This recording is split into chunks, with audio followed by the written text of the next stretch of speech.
Welcome to Gateway Sermons, and thank you for joining us as we journey together through God's Word. Are you listening to me? Okay, honesty in church. How many of you husbands have ever heard that question thrown in your direction from your wife? Anyone? Raise your hand. All right, very good. This is very encouraging as a speaker, knowing that you don't listen well. Very encouraging. Start to a great series. Okay, now how many of you, after hearing, are you listening to me, your first thought, your initial thought was, well, that's a strange way to start a conversation, right? Anyone? No, because you didn't just start the conversation there. Obviously, she's saying you need to hear what came before to understand what I'm asking you now. And what your wife is saying is what we all know is context matters. It matters. It matters what came before to respond to what's right in front of you. Context matters. Context especially matters when you're telling a story. If you don't hear the full story, you won't get the main points of the story. Context matters. The bigger the story, the more important the context. You know who understands this? Star Wars. All right, Star Wars understands the value of context. So important. What happens every time the movie starts? You're waiting and then bah, like announcement. Everyone, pay attention because context is about to flow out of the heavens, right? And you see this script coming out of the stars, and it's telling you everything you need to know to really appreciate the movie. I mean, context is so important. They made 3 prequels before the original trilogy and then 3 after. All they're doing is giving you context. Think about the biggest twist in cinematic history in the movie Star Wars, right? Where Darth Vader says, "I am your father." You know what set that whole scene up? It was context. Context is what made that so powerful. We didn't expect it because of the context we were given. So if you don't know about Star Wars, first of all, welcome to Earth, all right? Second of all, let me tell you a little bit of the story. I'm going to nerd out in front of you. I hope you guys allow me to, okay? So the galaxy is in civil war. Don't laugh at me. The galaxy is in civil war. There's the good guys led by Princess Leia, all right? And she finds out how to destroy this big weapon. It's like a moon that destroys planets. I know, crazy. And so she finds out how to destroy it. But before she can get the message to the good guys, she gets captured. But don't worry, because she sent that message hidden in a robot, a droid, to this little planet in Tatooine. What's the robot's name? Come on, guys. Amen. May the Force be with you. All right. Very good. Welcome, Jedis. So these robots end up in these farmers' hand called the Skywalkers. Obviously, farmers are going to save the world, right? Just makes sense. So Luke Skywalker, he randomly triggers this message. He hears a name that he recognizes, Kenobi. I know Ben Kenobi. So he goes and talks to this guy and says, "Hey, I got this weird message." And then Ben Kenobi says, "Actually, I need to tell you some context to your life, Luke." And Luke says, "What do you mean?" He says, "I fought with your father in these Jedi wars a long time ago." And he's like, "What do you mean?" He says, "Yeah, we're part of this ancient group of fighters who used to bring peace to the universe. And I was your father. I fought with your father alongside of him." And Luke is blown away because his uncle who lied to him told him his dad was just this little spice navigator. I don't even know what that is. But he was like a navigator on a plane with sell spices. Turns out he's a Jedi. Changes everything, right? Changes everything. Then he gets this bombshell. He says, "But Darth Vader, the really, really, really bad guy who has asthma, that guy, all right, he killed your father." And so now Luke's story has been changed because of context. All right, jump to the next movie. This is all we're going to do. We're going to go through all 9 movies today, okay? Just kidding. Go to movie 5, okay? And in movie 5, what we find out is as Luke is fighting Darth Vader in Cloud City, which is this planet that floats off the earth, right? He's fighting Darth Vader, and finally Darth Vader corners him, and then Darth Vader disarms him. That's a cheap way of saying it. He cuts off his arm, all right? His lightsaber goes, he's backed into a corner, and then Darth Vader has the most epic dialogue ever. Darth Vader says, "Kenobi didn't tell you, did he?" And then Luke says, "He told me enough. He told me enough." He says, He didn't tell you the truth about your father." He said, "He told me you killed him." And then that's when it happens. Darth says, "No, Luke, I am your father." And then what does Luke go? "No!" Along with all the 80s. "No!" Right? Unbelievable. Why? Because context matters. The story before shapes everything. He didn't expect that. All right? I remember the first time I was trying to, my wife was a non-believer, and then she became a Jedi apprentice of mine. I taught her about Star Wars, all right? She didn't believe in it, but I got her to believe in it, all right? This was before, she had never seen any Star Wars movie. She didn't know the story, so I brought her along, and now she was on the light side, right? But before that, it was when we were dating. She's like, oh, I love the Lakers. I'll watch Star Wars with you. Now she won't even watch the next one with me, all right? A little bitter. It's fine. She joined the dark side. But what I'm saying, though, is that don't spoil it, too. I have not seen the new one, all right? So don't spoil it, or else I will disarm you. She was shocked when what? And I'm like, I know. And she's like, that's crazy. I'm like, I know. Star Wars, right? Like, I was so pumped because for her, she had never heard the context. She didn't know the story, and it was shocking, right? Because context matters. The bigger the story, the more important the context. Okay? The bigger the story, the more important the context. I need to tell you that the book of Exodus is one of the most epic, biggest stories in the history of the world. And what that means then is that context matters. That if you're going to understand this epic story of this great God whose name is I Am, you need to understand the context that it came in. Without major context, we're just going to miss so much of what Exodus wants to tell us. The book of Exodus starts with the word and.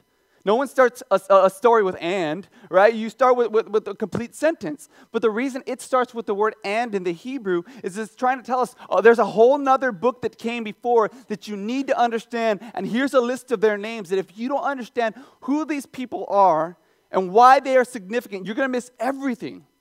And so it starts off by giving us context into this book. Now Exodus is one of five. It's one of 5 books.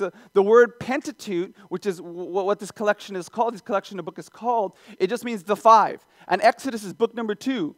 But book number 1 is the book of Genesis. If you've been in church, you've probably heard that name before. It's the first book in the Bible, all right? And that book is really the context that we need to understand if we're truly going to appreciate the themes, the characters, and especially understanding who God is in the book of Exodus. So here's what we're going to do today. Today, I'm going to spend most of today kind of backing up and giving you a running head start into the book of Exodus by overviewing the book of Genesis and showing how it climaxes in the story of the Exodus. Because I think that's what the author wants us to get at the front end. You need to read the first book if you want to truly appreciate Exodus. And so today, even though we're starting our series on Exodus, a lot of our time is going to be going through the narrative of Genesis so that we can understand why these people matter and why this God matters. And so we're going to go to Genesis, and then we're going to go through the book of Genesis, and then we'll jump into Exodus, all right? So the Bible begins like this. The Bible begins with an epic opening. In the beginning, God. In the beginning, God. In Hebrew, it's 7 words. It pauses after the word God. In the beginning, God. No introduction. He's just there. This God of love and fullness creates everything beautiful. The stars in the sky, He throws them up. The trees, the animals, everything that is beautiful and good, He creates it, and He creates it pure and undefiled. And when He creates the world, He hangs the stars in the sky. He does everything so magnificent and glorious, and there's unity and harmony.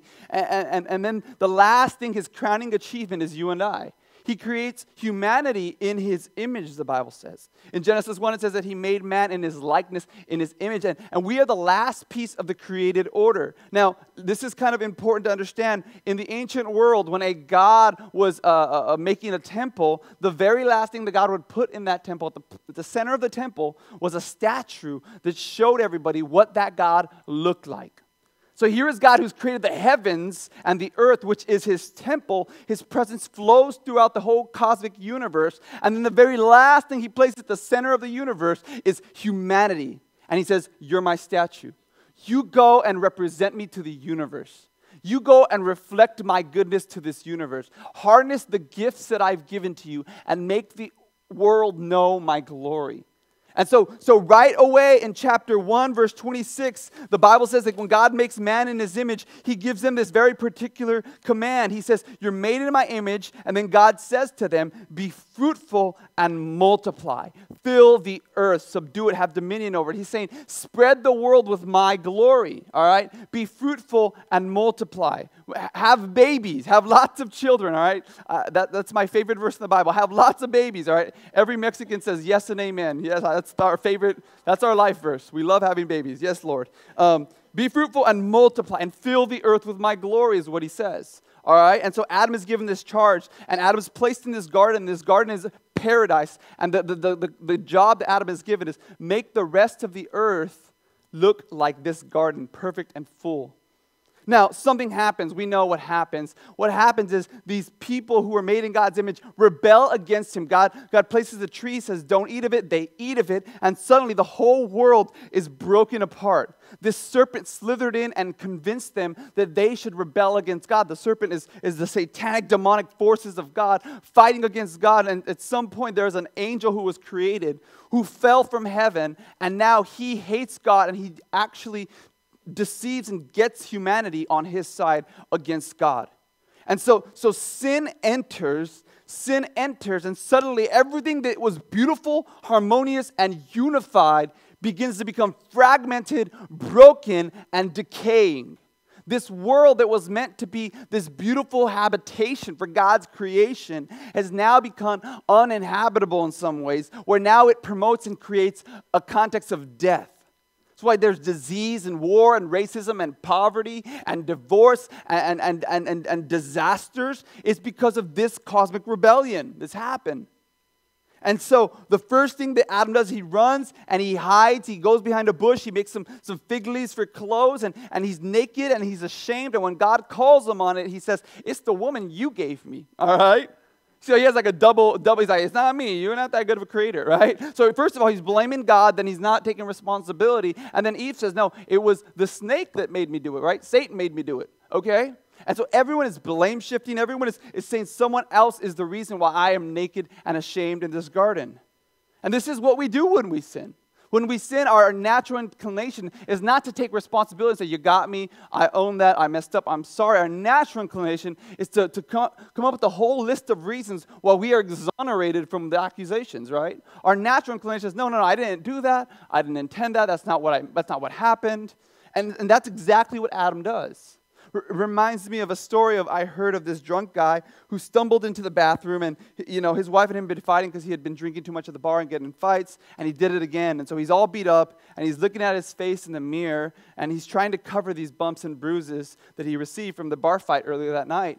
Well, he gets into bed, and it's quiet, and his wife is sound asleep, so he thinks he gets away with it. But the next morning when he wakes up, his wife doesn't even look at him while she's cooking breakfast, and she just says, so you were drunk last night, weren't you? He stopped in his tracks. He says, well, how did you know? She says, well, if you weren't, then who is the idiot who put all those Band-Aids on the mirror, right? That's how we look when we hide and try to cover the obvious ramifications of what we're doing. Foolish. Foolishness doesn't actually solve the problem. Hiding, covering, embarrassed. This is how we look before a God. We have nothing to cover the deepest problems in our life. And so God says the reason why we feel this way is because we rebelled against him. And then God begins to mete out judgment for their sin. Here are the consequences that he says. So first he looks at the snake, who is Satan, and he says, this is what I'm going to do to you. Genesis 3. I'm going to put enmity between you and the woman, between your children and her children. He will bruise your child's head, but you shall bruise his heel. Talking to the snake. So he says to the snake, now there's a war. All of Eve's children are going to war against you, and all of your children, you're going to have a line of children too, who you're going to impact, and you're going to be at conflict.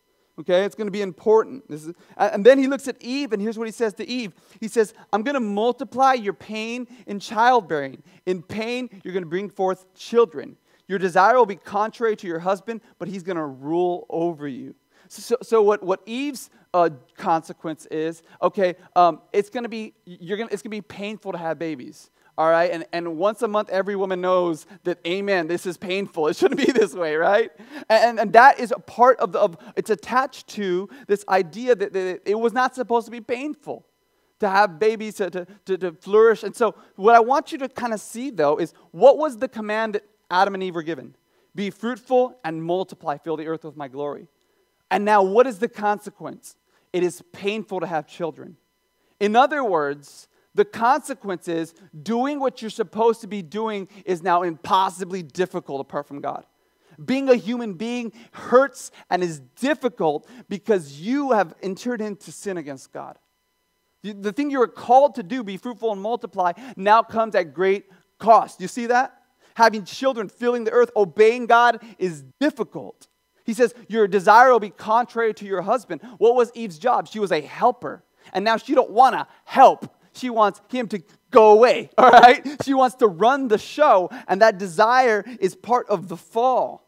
And then he looks at Adam and he says this, cursed is the ground that you work on. This ground is cursed because of you, Adam. And so what was Adam's job? It was to cultivate the earth, to cultivate the garden. So now Adam's job, it is difficult as well. So Eve having children and raising a family and honoring God in that way, that's difficult. Respecting her husband, that's difficult. And Adam, his job to work and make the earth full of his glory is difficult because the ground is cursed. Right? And let's just recap the consequences. You are now at war in every part of your life.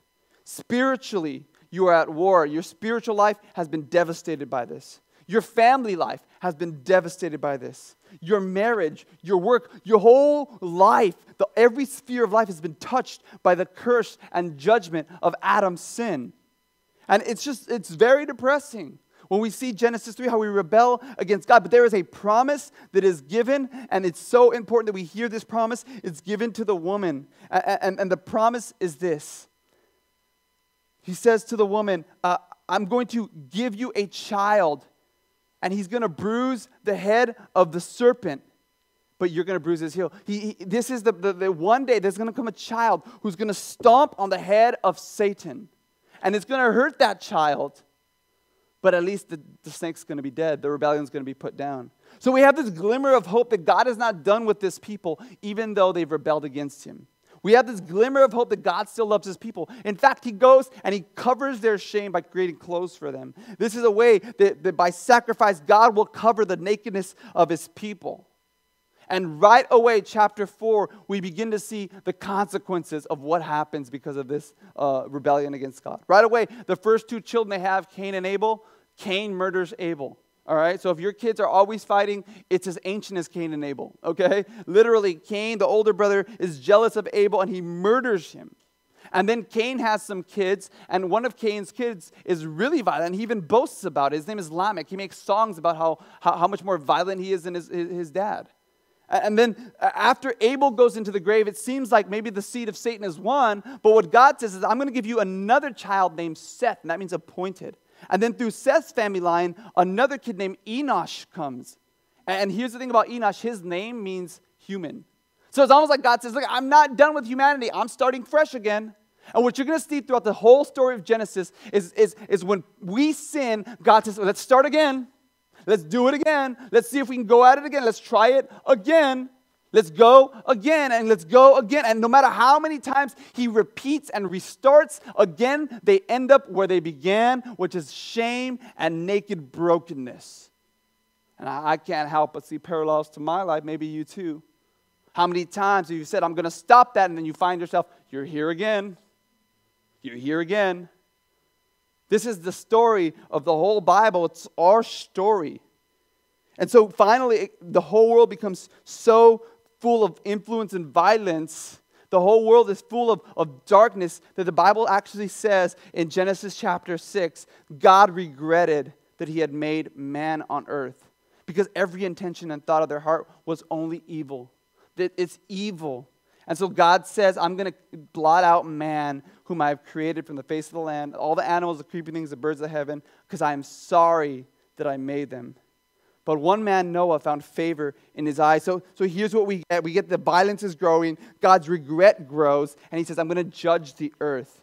Except for one man. One man named Noah. Here's his, let's start again. Let's try it again.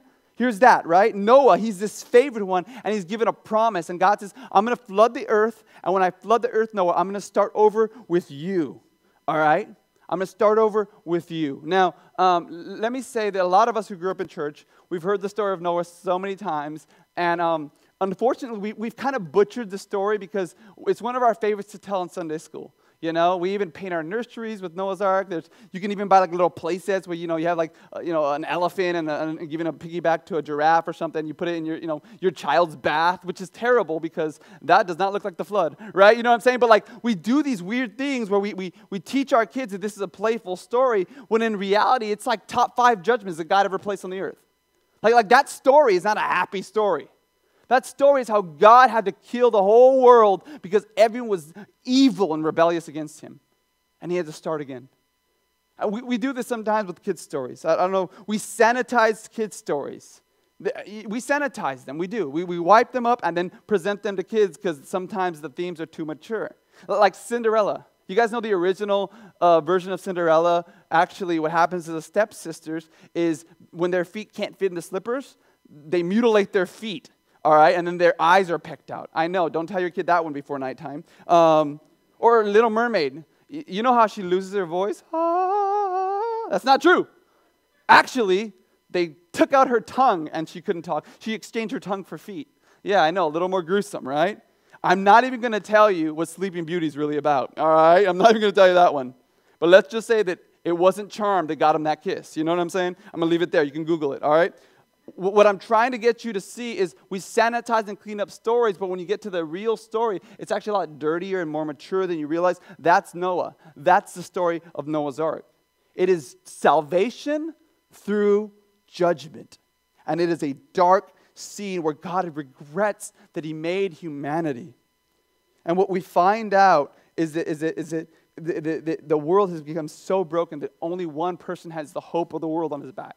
And as the flood is growing for 40 days and 40 nights, Genesis 8:1, God says God remembers Noah. He remembers that he made a promise to be there for Noah. And he remembers the animals that he promised to take care of. And it's because of he remembers this covenant promise. It's because of that the waters begin to recede and go back down. And after the waters recede and Noah and his family and 2 of every kind of animal get off the ark, again, there's a glimmer of hope that maybe this time it'll be different. How many of you started this year and thought, maybe this year will be different? Maybe this time I will not do what I said I wouldn't do last year and I did. Now, that's exactly what we feel when we read the book of Genesis chapter 9, because Noah is getting off the ark thinking, maybe this time it'll be different, and it seems that way. Because God even says to Noah what he said to Adam, you are made in my image, be fruitful and multiply. 2 times he says it to him. Almost like he's trying to really get his mind straight. Look at Noah, you have an opportunity here to start, to be different, to change, to be a new person, Noah. I've given you a promise, Noah. You've given my rules, Noah. You can do this, Noah. Does it work? Does Noah provide the fresh start that humanity needs? Genesis chapter 9, verse 20 answers the question. Noah began to be a man of the soil, and he plants a vineyard. And he drinks this wine, and he becomes drunk, and he lays naked in his tent. And Ham, who's the father of the Canaanites, he sees the nakedness of his father, and he tells his brothers outside. Here's what happens. As soon as we think that there's hope for humanity, the guy gets drunk and naked. And his sons, it seems like he shamefully is mocking his dad, who's this drunk out of his mind, naked guy in a garden. Let me just try to frame this story for you. Here's where we are. We're back in Genesis chapter 3 with a man naked and ashamed before God. We've not made any progress. We are the same people that we were yesterday. This fresh start didn't work. And here's what's unbelievable. God should just say, that's it, I'm done with this. I tried it didn't work. But no, what God does is God remembers his promise even when we forget obedience. God remembers his promise even when we forget obedience. And God is faithful even though Noah continues to show that humanity is fundamentally broken. And so Noah has kids. He has three kids, and then they have kids, and the world begins to grow. And one of Noah's kids is named Ham, and he's the one who was mocking his father's nakedness. And what we find out about Ham is all of Ham's descendants are bad guys. Like if you read the rest of the Bible, like the Canaanites. You know, like when you read the Old Testament, there's the Canaanites and the Amorites and the Hittites and the termites, and you know what I'm saying? Like all those ites, all right? A lot of them come from Ham, okay? And so they're bad people. Babylon, it's a country God uses to judge the world. Israel, they come from Ham. Assyria, another bad group of people. All these bad people come from Ham. In fact, Ham's family is so bad that they set up a tower. They erect a tower to kind of boast about how bad they've become. And they create this thing called the brick. It's modern technology for them. And then in Genesis chapter 11, verse 4, they decide this. They say, come on, let's build a city, a tower that reaches the heavens, and let's make a name for ourselves. And lest we be scattered across the world. And so here's what they say. We're going to directly disobey an order, God. You've told us to be fruitful and multiply and fill the earth for your glory. No, we're going to stay put and build our name. They completely, directly rebel against God. We're going to stay put for my glory, even though they're told, spread and fill God's glory on this earth. And so God has to put down that rebellion. God has to say, no, that's wrong. And it's all because they want a name, they want a name, they want a name. Well, here's the thing is, Noah didn't only have one son, he also had another son named Shem, which in Hebrew means name. So here's God saying, we're going to start again. Well, I'm going to give you a new name. You wanted a name. You didn't get the name that you wanted. Here is Shem. He's your new name. And it's through Shem's family line that comes this very important figure in the whole Bible called Abram or Abraham. All right? And so Abraham is this idolater who doesn't believe in God. He's kind of doing his own things. Joshua 24 says he's his own person, right? And God goes to him and says, Abraham, go. I'm going to bless you with family. I'm going to bless you with the land. I'm going to bless you with my protection, my blessing over your life. Just go. And Abraham goes.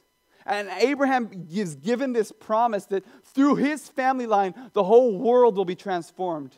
So now we're going to start again, Abraham. Let's see how this goes. It's going to come through you that you're going to change the universe, Abraham. That's the promise he's given. Now, if I am writing the story, I'm not God. Let's play that game where I pretend like I'm God. Abraham's not a great choice, all right? He's like, maybe like letter E. Like if there's A, B, C, D, he's like E, all right? He's not that great of a choice, to be honest. Like number one, he worships the wrong God, okay? Number two, he's a coward. Like we know this because he once enters into a city. Someone says, hey, is that your wife? He goes, no, that's my sister. Because he's afraid of the dude because the dude's big. And he says, okay, she'll be my girlfriend. Oops, awkward, right? And the king takes his wife as his girlfriend, and then he finds out later through a dream. He's like, why did you do that to me? Why? I don't want to sleep with your wife. You said it was your sister. What are you, from Ohio? I'm just kidding. Doesn't say that. Doesn't say that. I don't know what's wrong with me. He said, what? No, come on, man. What do you mean? And then he God fixes everything. And then he does it again in chapter 20. Same thing, exactly. He does the same thing. He's a coward. And then his wife can't have babies. She's barren. Okay, what's the promise? There's going to come a child that's going to fix the world. Well, why'd you choose her? She can't have children. And then in chapter 4, they get so impatient with this promise because his wife can't have babies. The wife says, why don't you just sleep with our servant? And yeah, that's a good idea. No, it doesn't work. So he seems like such an obviously bad choice. But here's what I want you to hear. Listen, Gateway. Listen, friends. You need to hear this. When God, whose name is I Am says, I will, he always does. When I Am says, I will, he always does. And so it does not matter that humanity continues to screw up their fresh starts. It does not matter that this promised people continues to sin and fall away from him, because when I Am says I will, he does. Again and again and again, the faithfulness of God is on display in contrast to a humanity that is bent against this king, against this God. He has a promise, and that is all he needs. Neither sin nor Satan stand a chance. The gates of hell shall not prevail against the promise of God for his people. He has a promise. He has all he needs. And so God changes his name to change his destiny. God says, you're going from Abraham, which means multitude, to Abraham, which means a multitude of nations. You're going to be the father of many. And he changes everything. Now, let me just say that Abraham's role in this is, okay, God, I trust you. Like, that's it, all right? Like, that's all Abraham does. He says, that sounds like a good plan. I agree. Let's do that, okay? And by the way, that's your role. All right, God gives you promises that are great and mighty. You know what your job is? Yeah, let's do that, okay? That's what you do. You agree, okay? If you're a husband, you have a lot of practice to think, that sounds good, right? Right? So use that knowledge with God. Yes, I agree. That sounds good. Let's do that. That is literally the role of humanity in the stream of salvation. You agree with the salvation that God is offering you. You say, yes, I'll take it. I'll receive it. And here's the thing. We still need practice at it. Like Abraham, he's described as a man of faith. He doesn't look that way. Well, that's because it takes years for him to grow into believing this great big promise. It takes years for Abraham to really grow in his faith. If you've been a Christian for a couple of years, or maybe you're just getting new to this and you're thinking, man, I just don't know if I can do this long term because I feel like I'm not growing. I feel like I'm not different. I feel like I still feel the same way I felt before. Let me submit to you that perhaps you're just in the process of growth like Abraham. It's going to take time for that faith to grow. It's like an iceberg. You guys ever seen an iceberg? I haven't, but I've seen like pictures, right? Well, at the top, you see a little bit at the top, but underneath, there's 90% of the bulk is underneath the water. You can't see. It's submerged in the water. And what the sun does is the sun melts the top. As it melts the top, the iceberg doesn't disappear. What happens is what's underneath comes to the surface, right?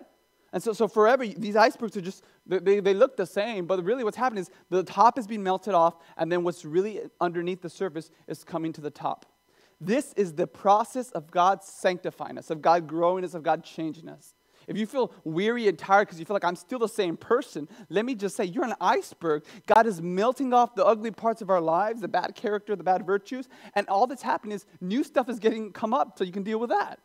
So you're actually growing. It doesn't feel that way because maybe you didn't realize how much of an iceberg of sin was underneath your heart. See what I'm saying? But what God's doing is for the rest of your life, He's going to grow you, shape you, change you for His glory. Don't give up, friends. He's melting away the bad parts of your life. It's just taking time. Just like Abraham. He's not the man of faith that day one. It takes him time. It takes him time. But eventually he becomes such a man of faith, he's willing to sacrifice his child. God says, give me your child. Since I promised him this child, give me the child back. I want you to sacrifice it to me to see if you really trust me. Now, Abraham doesn't know it's a test. We know it's a test. Abraham passes the test. God says, okay, don't kill your child. That's not the point of the story. I just want to see if you trust me. But by the end of the story, we see that Abraham actually does grow into faith. Well, Abraham has a son named Isaac, and Isaac has twins. All right, and here's the thing about these twins. They're always fighting, okay? They're always fighting, okay? And in the culture, you would favor the older child over the younger. So the older child, he's always being favored by his dad, and it creates a lot of tension in the family, as you might imagine. This is just what the culture kind of did, all right? And so there's kind of this competition going on between these two kids, though. One is named Esau, and the other is named Jacob. They're always competing. In fact, when they tried to get out of the womb, Jacob tried to come out first, and he grabbed the heel of his brother like, hey, me first, right? So I don't know how competitive your family is, but you're not that competitive, all right? They're racing out of the womb. Like, I'm competitive. I'm super competitive. I call it being addicted to winning, all right? My wife's like, just have fun. I'm like, winning is fun. I enjoy winning. Let's do that, all right? That's how I have fun. So maybe they are competitive. They love to compete. But here's what Jacob's name means. It means the supplanter or the deceiver. Jacob spends, and this is going to resonate with some of you, he spends his whole life, a fake, a deceiver, a swindler. His whole life is spent lying, trying to be enough, trying to get his dad's approval, trying to show how he is enough. His whole life is just deceiving and lying, and every turn and twist, he is a liar. Have you ever met someone who just lies all the time? You ever met someone like that? I have a friend at an old church. I love this guy. He is like the biggest liar I ever met. I don't believe anything he says. He says the sky is blue. I'm like, what's wrong with the sky? Right? You know what I'm saying? Because he just loves, it's like his favorite hobby, just lying all the time. He'll lie about his mom to get out of homework, right? Like, my mom died, sorry. And the professor's like, wait a minute, your mom died 3 times already. You know what I'm saying? Like, I know it's 2020, but I still don't think you can have that many, all right? And so, like, again and again, he just lies, right? And like I remember just so many times where he'll make up stories and backups, and he believes them. You ever met someone like that who just lies? That's Jacob. He's just a liar. And what's crazy is before either Esau or Jacob did anything, the Bible says, yep, that's the one I want to use. And if I'm looking at Jacob and Esau, I'm like, That's another bad choice, God. That's another bad choice. He's a liar. He lies. But again and again, he's a liar. I mean, this is how bad he is. He steals his brother's birthright. He basically waits till his brother's really hungry from working, offers him soup for the birthright, and the brother says, okay, because I'm starving. And then as his dad gets old, he tricks his aging, blinding, dying father for the blessing that belonged to his older brother. He steals a blessing from his old, blind father. That's pretty bad, all right? And then he runs because he knows that his brother's going to come for him. He knows that he's a liar, that he's deceived, and so he runs. And Jacob's whole life is spent running. His whole life he's spent trying to be more, trying to be enough, trying to measure up. And it's not until he meets his match, this man named Laban. And Laban is, man, he's just as bad of a trickster as Jacob. So Jacob meets Laban and says, I love your daughter, Rachel. She is very attractive. And he says, I'd like to marry her. And Laban says, give me 7 years of work, and then you can marry my daughter. All right, come to work for me for 7 years, and then you can have her. And he's so in love with this woman, he agrees. And the Bible, it's like so romantic. The Bible says the 70 years felt like a couple days. All right, it felt like a couple, because how much he loved her. Now, Rachel's name, it means something like easy on the eyes. She's beautiful. She's attractive. All right, and so after working the 70 years, it's a wedding feast. It's a 7-day wedding feast, and it's the first night, and he just gets straight to the point. And the Hebrew is very crude. He says, "Give me my wife." You know what I'm saying? It's time. And so it's dark. They've been having a party all night, and now he says, "I want my wife. I want what I worked for 7 years. I've waited 7 years." And so he goes and he takes his wife and he sleeps with her. And in the morning, it's Leah, not Rachel, that he slept with. It's that woman's older sister. Ah! He wakes up next to the wrong person. This is not what I expected. Okay? And so he wanted his girl. In the next morning, he wakes up and he's very disappointed. It's the wrong girl. Now, just for context, okay, just context. Rachel's name means easy on the eyes. Leah's name means cow. All right? Just saying. Laban is obviously got one over on Jacob. So Jacob goes up and says, hey man, you gave me the wrong, you gave me the cow, I want the eyes, not the cow. Give me the eyes, not the cow. Right? He's having a little bit of a problem here.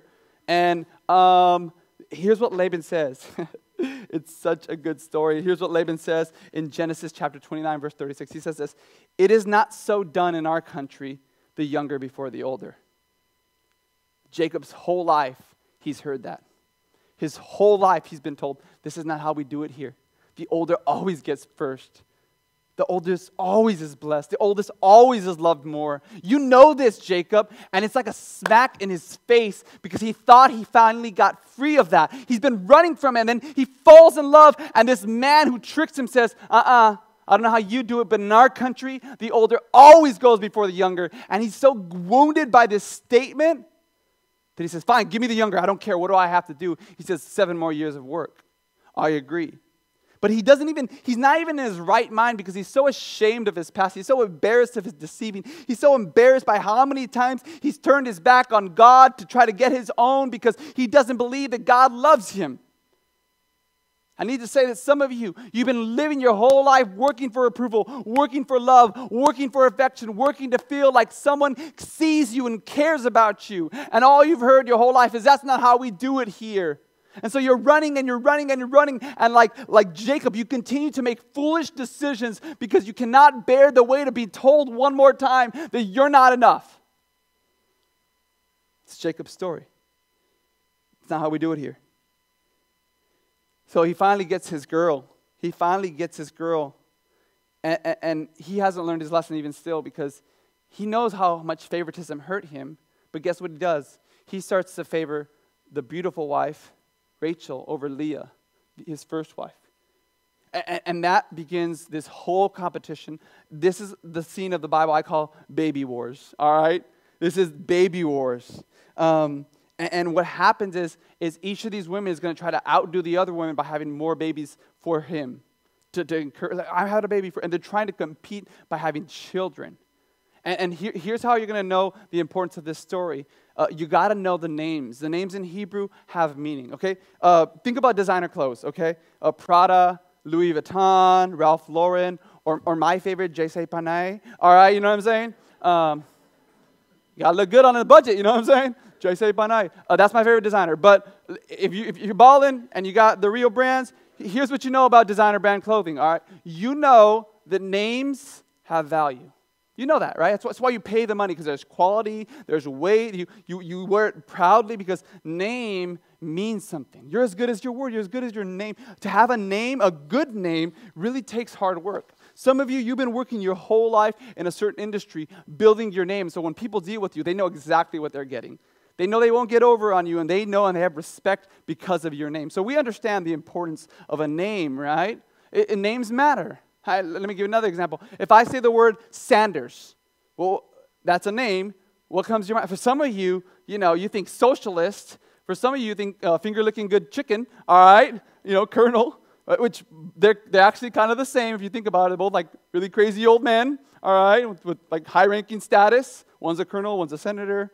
All right, they both want to get rich off taking your money. Just kidding, I'm just kidding. Sanders has a name that comes with it, right? If you're offended by that joke, I promise you I'm an equal opportunity offender. Next week, we're telling the story of how this ruthless, evil dictator oppresses brown people. So the Donald Trump jokes will write themselves, all right? That's all I'm saying. Don't be offended. Okay, but when you hear the word Sanders or Trump, you have these associations that come with that name, and it carries a certain weight with you, right?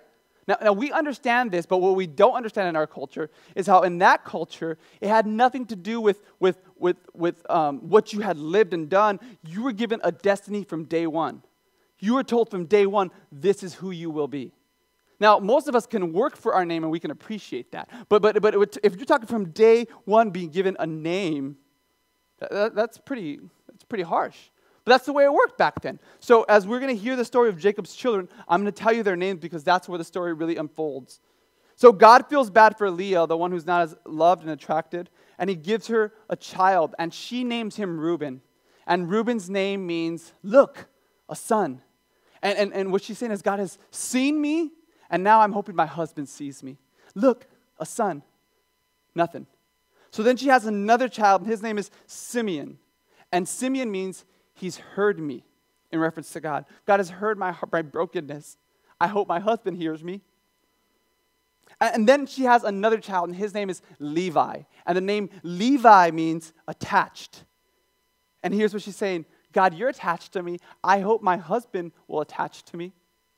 And then she has a fourth son, okay? And she finally names him Judah. And Judah is beautiful because Judah just means, thank you, God. Praise God. Because it's not until her fourth child where she begins to learn this life lesson. She begins to learn at her fourth child that she is seen, that she is heard, that she is attached to one who loves her deeply. But it is not her husband or any man who can fulfill that role unless the man is Jesus Christ himself. And it's the fourth child where she finally says, I have what I need. I'm seen. I'm heard. I'm in relationship. God, you love me. Ladies, do you feel that this morning? Or are you still desperate for the approval because you didn't get it from someone? You didn't get it from someone, so you're so desperate for the approval that you just need to hear this morning that God sees you, he hears you, and he's attached to you. And your response needs to be, Judah, praise God. That's the gospel. We have a God who sees us in our pain, and he attaches to us, he sees us, he hears us, and he knows us. And Leah learns this lesson painfully by trying to win over the affections of her husband who's distant from her because he doesn't love her. Well, Rachel, the favored wife, becomes jealous. And she says, all right, I can't have children because I'm barren right now. I'm going to give you a surrogate wife. I'm going to give you my servant named Bilhah, and she's going to have children for me. And so she has one child named Dan, which means God heard me and he judged me well. And so she says, like, hey, look, God heard my request. This is a good thing. Then she has another child named Naphtali, which means wrestled. And the idea is, listen, we were in a wrestling match, but I won. That's what she's telling her sister by naming him Naphtali. She's saying, we've been fighting our whole lives, but I won. I'm prettier, and now I can have kids. She's trying to wound Leah. And unfortunately for Leah, even though she learned the lesson that God sees her, hears her, and is attached to her, she still doesn't feel it deep in her soul. We know this because she goes back, fine, you're going to one-up me? You're going to one-up me? I'm going to give my servant and see what happens. So she gives a servant to Jacob, all right? And Jacob has two more sons. First one named Issachar, which means God paid me for doing the right thing. The next one is named Zebulon, which means a gift from God. Here's what Leah is saying. Hey, the score is 6-2. I'm winning. All right? I'm up. You talk about winning? I'm up 6-2. There's just this baby, and this lesson that she had learned, she loses because she gets so consumed with another woman. And when this other woman's beauty that she's so jealous she can't see what's before her, and she loses her way. So then after that, Leah says, okay, I see your two, and I'm going to raise you one. She goes and begs God, and God gives her a son named Joseph. And Joseph means beautiful, intelligent Mexican man. That's weird, what? No, I'm just playing. It don't mean that. It don't mean that. It really should, though. It really should. It should say that. No, Joseph means, all right, he is taken, and it kind of sounds like this Hebrew word for add another. But taken means he's taken away from his name. And add another is one more child, please, God. It's a request. That's what Joseph means. This is Rachel's her request. It's, God, you've taken my shame, one more. God says, okay, and he gives her another one named Benjamin. Okay, if you've been keeping track, Reuben, Simeon, Levi, Judah, Dan, Naphtali, Gad, Asher, Issachar, Zebulun, Joseph, Benjamin. 12 kids, okay? My wife is working through the Bible. She's reading the whole Bible right now. She started in January, and we were just talking about this story over dinner, and I think an exact quote of what she said is, man, Jacob gets a lot of action. Honey, that's not the point of this story, okay? Literally not the point. But she's right. She's right. He has a lot of babies. 12 kids to be total. And what's funny is Leah's last kid is actually a daughter, and she names her Dinah, which means vindicated, which means I'm done. After the baby wars are over, that becomes the 12 tribes of Israel. This is the people of God. Like if you go to Exodus chapter 1, if you look at the book of Exodus chapter 1, what you find out is those 12 names become the basis of God's people. Exodus chapter 1 says, these are the names of the sons of Israel who came to Egypt. Reuben, Simeon, Levi, Judah, Issachar, Zebulun, Benjamin, Dan, Naphtali, Gad, Asher, on, and names all 12 of the kids saying, this is the people of God. Now you've heard the context. You've heard the backstory. Any problems you see coming up? Any pitfalls? Don't you kind of know what's going to come? I mean, these people have not been squeaky clean. If anything, the people of God are messy. They're messy. Their heritage is broken. It's wounded. There's a lot of pain. And yet God is wooing these lawbreakers to himself. It's chaos, but God is bringing order and redemption. Some of you this morning are saying, can God use my broken family? And God says, read Genesis. Read Genesis. That's the only kind of family I can use.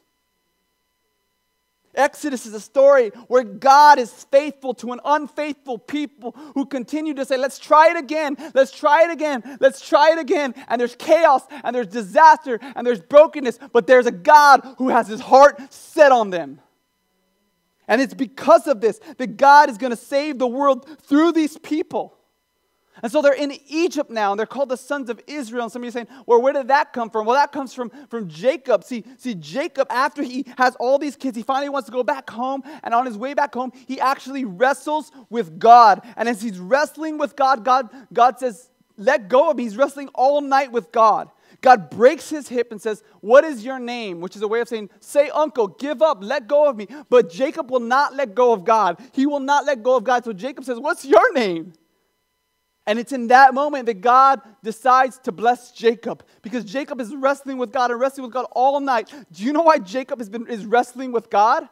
He's wrestling with God because for the first time in his life, everything that Jacob has been running from, all the shame, all the guilt, all the pain of not being enough, of not being loved, of not being significant, all of the times he's been told, you're older, you're not old enough, you're not enough, you're no good, all of that pain, he now meets God. And for the first time in his life, he says, this is the only thing that ever satisfied me. I'm going to hang on for dear life. I'm going to hang on until this God blesses me. And God sees his heart, and God says, all right, I'm going to bless you, but I'm going to change your name. You're no longer going to be Jacob. You're going to be Israel, which means wrestles with God. See, because you're fighting for God's blessing, and I love that. Israel becomes a double, kind of has two sides to it, though, because Israel begins to fight against God at certain points in their story. But that's why they become the sons of Israel. And then the story of Genesis really zooms in on this man named Joseph. And Joseph is one of the 12 sons. He's the one who came from the favored wife, Rachel. And because he came from the one who was the favored wife, he's the favorite child too. Joseph is kind of like, everyone's jealous of him, and he's being given this nice coat with many colors. Some people think it had sleeves, right? It's like this really cool coat. And he begins to talk about how he's been having these dreams of greatness. Everyone in the family is going to bow to him. And so it's this kind of attitude that really bothers everyone. So they say, listen, let's get Joseph. So what they do is one day when Joseph is going out to them while they're working, they grab him, take off his coat, throw him in a pit, dip his coat in blood, say, Dad, an animal got to him, he died. An animal got to him. He died. And then they go back and say, you know what? We should sell him, actually. So they sell him to a slave trader, all right? And then they take the slave trader takes him to Egypt. And Joseph is a good guy. He works his way up, and he promotes to the number one slave in the home. And then the master's wife takes notice and wants to sleep with him. He refuses her advances, and then she says, he raped me. So now he gets thrown in jail. I don't think Potiphar, the man who owns him, believes the story because he should have been killed. But he's put in jail anyways. So he went from being in a pit to being sold in slavery to now he's rotting in a jail cell for something he did not do. And in that jail cell, there's two guys who are having troubled dreams. And as they're having troubled dreams, Joseph asks God for the interpretation, and he gives it to them. And one of the guys who's going to get his job back with the king, Joseph says, please, don't forget me. But of course, he's forgotten. He's forgotten. There he is rotting in the cell for multiple years until the king of Egypt has this dream that he just can't get out of his mind. He has this dream that he just can't get out of his mind. And Joseph says, his friend, one of the ones who works for the king says, I know someone who interprets dreams. His name's Joseph. So they pull him out of jail and say, do you know what this dream's about? And Joseph says, I do. God has given me the interpretation. We're going to have 7 good years and then 7 bad years. We need to prepare now for the bad years. Let's lean into the bad years by preparing now, kind of like in the housing market crash. Warren Buffett, he made tons of money. Everyone else was losing money, not Warren Buffett. He says, be fearful when others are greedy, and greedy when others are fearful. So he bought low, and he waited it out, and he actually made a lot of money. Or The Big Short is a movie about an investor who, when the market crashed, he bet against the market and essentially made billions of dollars. Like that's basically what Joseph does. He bets against the market, saying, "I know it's going to crash, so we're gonna be mindful now." And the Pharaoh's so impressed with Joseph, he says, "You're the king. Right next to me, you will be my right hand. You will be my right hand." Well, it's in this time after the 7 years come and go, they finally, there's a famine in the land, just like he predicted. There's a famine in the land. And Joseph knows he was preparing for this. He knows. And so now no one has food except for the Egyptians. Then that's how they become this world power. They become this great blessed nation because they were prepared for the famine when no one else was because of Joseph. And even Joseph's brothers must come to him and bow and say, "Will you give us food?" They don't recognize him at first. Eventually, he reveals himself as, "I'm your brother. I'm the one who you killed, and here I am. I didn't die. I didn't die in slavery or in jail. I actually rose to the top." Now, eventually, when Joseph's dad dies, they all think, "Oh, he's going to get back on us. He hasn't really forgiven us because look what we did to him." So they go to him in Genesis chapter 50. They say, "We're afraid because we've done this bad thing to you." And then in verse 20, he says, "You meant it for evil, but God meant it for good, that many would be saved through me." Joseph sees his whole life story has all been about a God who says, "When I am, says I will," he does. Joseph believes that. He believes that. Do you believe that this morning? And this is how the people of God are in Egypt at the start of Exodus. It's been a crazy story of a faithful God who continues to bless a people who are broken and messed up. And hearing the story, some of you are going, "Man, Pastor, I hear you. I get where you're coming from. That sounds like unbelievable, man. What, you want me to believe in fairy tales now?" Number one, I don't believe that God still works that way. I don't believe that. And I just want to say that man, this is a highlight reel of the whole story of their lives, so it's many, many years. But I can tell you from firsthand experience that God is the God of miraculous. When I am says he does, he will, right? When I am says I will, he does every time. I'll tell you one story from my life. When I was in college, I was an undergrad, I was at Bible University, and my mom was picking me up for church, and I lived about 20 minutes away from church. She picked me up, and we were on the freeway headed back. I remember I was studying Greek. I was really tired. I remember I had my book in my hand, and there was this car behind us who was speeding, and my mom looked concerned. He was speeding, and he kind of cut us off in this weird way where my mom panicked. And I remember because I dropped my book, and I looked up, And what I quickly realized is we were headed for the center divider because this Mustang had cut us off. The problem was we were stuck in between a bus full of kids. It was a Baptist church that was busing kids to church, and the center divider, and then another truck. We were stuck. There was no chance that we were going to get free of this.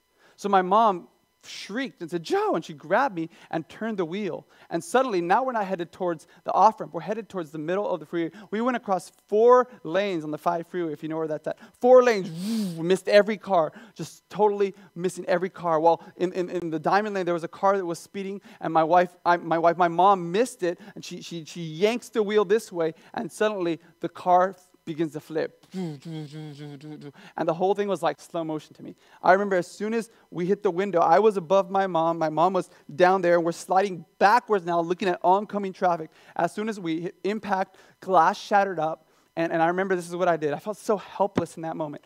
You know in trucks, that thing you can grab? I reached up and I grabbed it. And then I reached down. I didn't want my mom's head to drag on the floor, so I grabbed my mom and I pulled her to me. And that was about all I could do in that moment, just so helpless. But then I remembered, no, I could do one more thing. I can pray. And I remember I bowed my head and I closed my eyes. And in that moment I said, God, you are sovereign, but I'd like for you to please take care of me. And that was my prayer. That's what it sounded like to me. It probably sounded like, right? That's probably what it sounded like.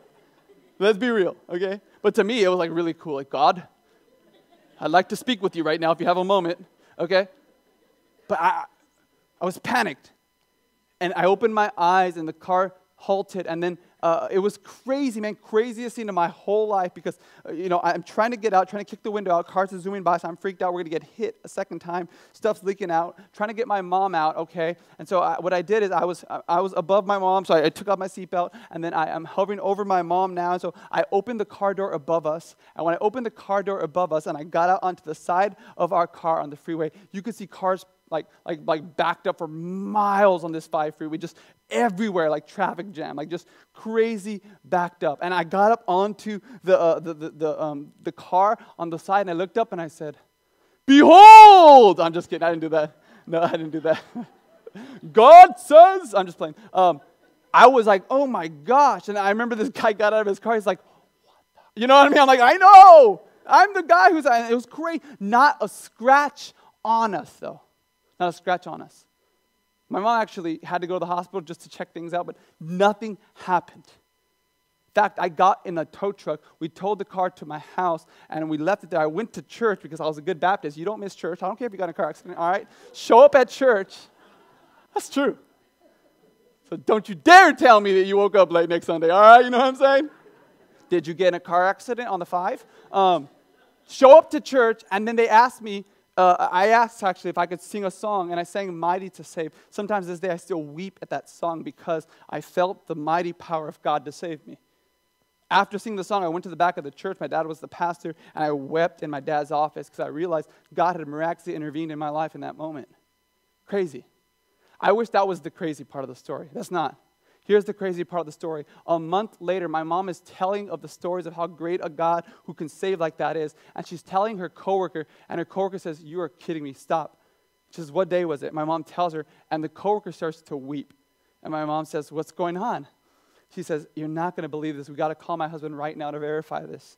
And she says, "Okay." So they call her husband, and they get her husband on the phone, and she says, "What's going on?" She says, "Honey, tell Maria," my mom's name, "what happened to me a month ago."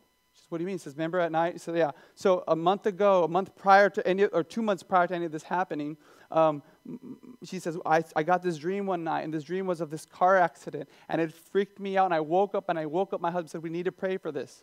And my husband said, "Go to sleep." "Okay, we ain't praying for your dream." He said, "No, I know we need to pray for this." And so we did. We prayed for it. And my husband was mad at me because I told him we need to pray for it. And it happened 3 different times where I woke him up and said, "We need to pray for this. We need to pray for this." And then I happened to be going to another church in that area when it happened. I saw the car accident. And as soon as we drove by, I told my husband, "We need to pray for them. That's the accident." And my mom's like, "Ah!" Right? Unbelievable that a God would save like that. It's so unbelievable that when I tell the story, I don't believe it myself, and I was there. Because the problem isn't that God doesn't promise and do miraculous things. The problem is that our heart doesn't want to believe that this world is not all we can see. That when God makes a promise, he can do whatever he wants to make it come to pass. That's only happened once in my life. It's not like, okay, it's Tuesday, it's dream night. You know what I mean? But God does do those things and saves in miraculous, mighty ways. He does do those things. God is faithful. And his faithfulness is on display through all the book of Genesis. And I would just say that even the book of Genesis is actually not even about any of the men that we mentioned. It's actually truly on display when we see that the whole book of Genesis is about the faithfulness of God in Jesus, the promised child, the promised seed who came to fulfill all the promises of God. See, Jesus is the true Adam who obeys in a garden instead of disobeying in a garden, and yet he stands cursed in a garden. Jesus is the true Abel who was slaughtered by his brother, and the blood cries out from the ground, not condemnation, but forgiveness. Jesus is the true Noah, the true ark, that if you get in the ark of Christ, if you are in Christ, you will be saved through judgment. Jesus is the new Shem who gives you a name that is above every name. Jesus is the true and greater Abraham who says, I went to a land that was not my own, and I have provided a blessing of home, a blessing of family. Jesus is the greater Abraham. He is the greater Isaac, who not was almost sacrificed, but was truly sacrificed by the Father. Jesus is the greater Jacob. Unlike Jacob, perfect integrity. Jesus is the greater Joseph. Listen to the story of Joseph, the favored son of the Father who had dreams for greatness, and yet his brothers were jealous and despised him. He was sent on a mission to look for them. He was not welcomed. Rather, he was plotted against, betrayed, and left for dead in a pit. His robe of status was ripped off of him, dipped in blood, and shown to his father. He was dead. And then he was sold and tempted in every way, falsely accused, completely pure the whole time, knowing God would be there for him. And then the story of Joseph goes that after experiencing humiliation, he was faithful. And so God exalts him to the right hand of the king. Having been rejected by all of his Jewish brothers, he's given a Gentile bride, and the nations are directed to come to him. That's not the story of Joseph. That's the story of Jesus. And on and on and on, we see that it's all about Jesus. That Exodus is about Jesus, how he sets the people of God free. And he does this because when I am says, I will, he always does. Thanks again for joining us. If you have any questions about today's recording, Gateway Church, or what it means to follow Jesus Christ, you can reach us through the contact section of our website at gwbrawley.org.